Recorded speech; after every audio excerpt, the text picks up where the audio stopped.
தமிழக அரசு தொடர்ந்து நடிகர் விஜய் விமர்சனம் செஞ்சிருக்காரு சார்.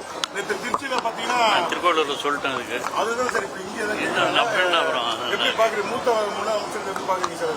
இதுதான் நல்ல தெளிவா தமிழக முதலமைச்சர் அவர்கள், துணை முதலமைச்சர் அவர்கள் தெளிவாக அங்கங்கே சொல்லி இருக்கிறார்கள்.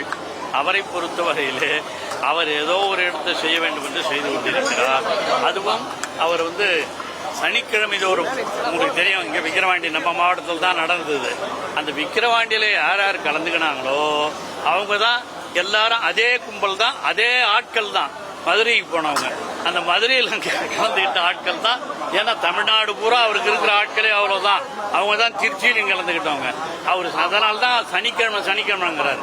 ஏன்னா இவங்கெல்லாம் வரணும்ல, தினம் தொகுதியை போய் பார்க்கணும்னா அங்க இருக்கிறவங்க எல்லாம் இவ்வளவு பேர் இருக்க மாட்டாங்க, கூட்டம் இருக்காது என்ற உணர்வோடு அதை செய்து கொண்டிருக்கிறார்.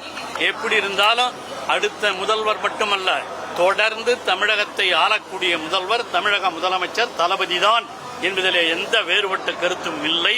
அதை அவங்களே சொன்ன மாதிரி புதுசோ பழசோ யார் வந்தாலும் அதை யாரும் ஆட்டி பார்க்க முடியாது.